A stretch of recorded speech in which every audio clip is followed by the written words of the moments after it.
Exercise 4.1 question number 2. Express the following linear equations in the form ax plus by plus c is equal to 0 and indicate the values of a, b and c in each case.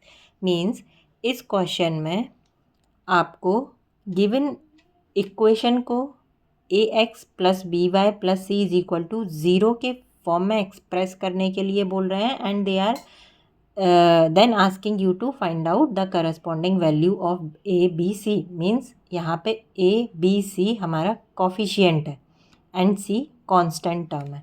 I have already explain it in the introduction video of this chapter. If you haven't seen my dear friends just go and C.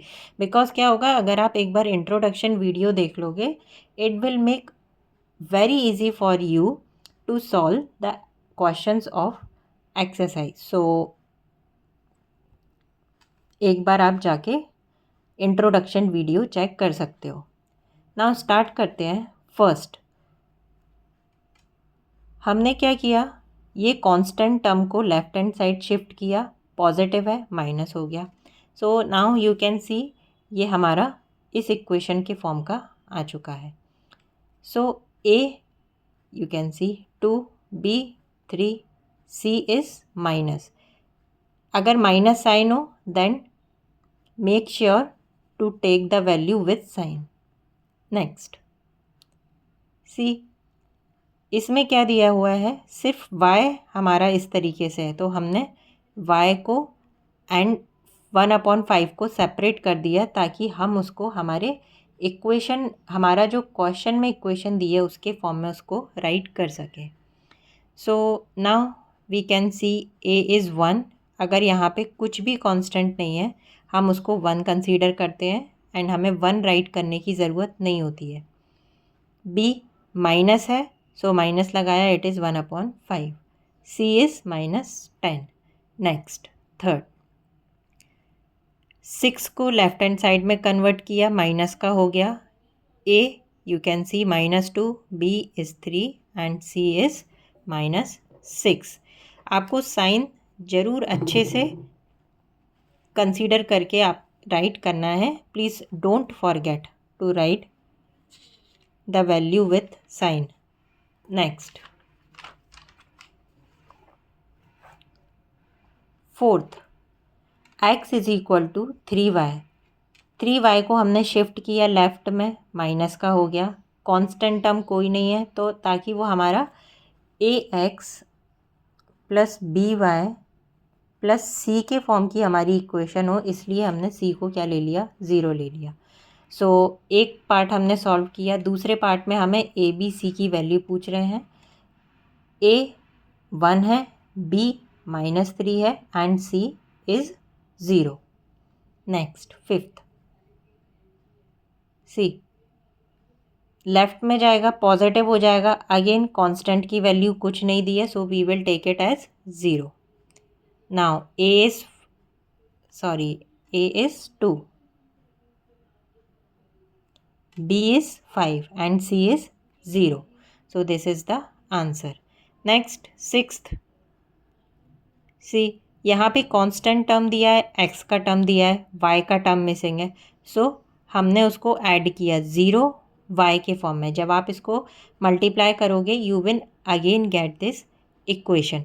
So when you compare it you will get the value of a which is 3, value of b is 0 and c is 2.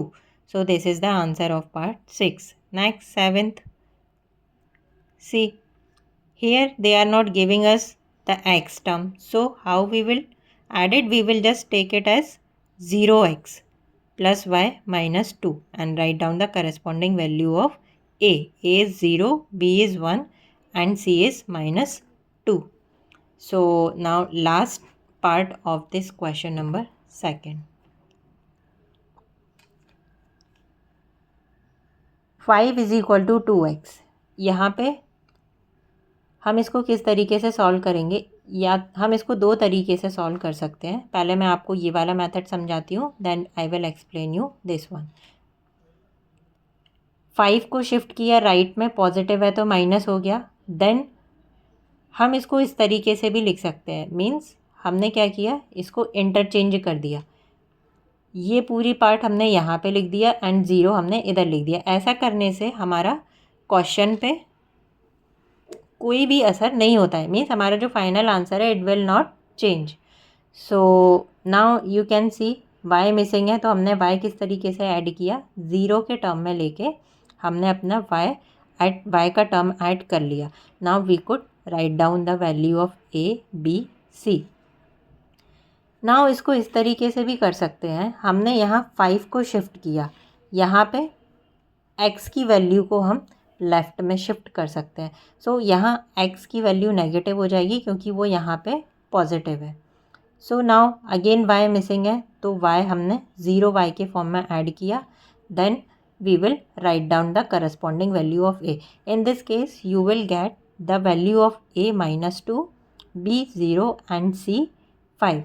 in this case a is positive and in this case a is negative। so दोनों ही सही है, you can solve it this way and this way as well। so this is question number 2 of this exercise। so just practice it। thank you।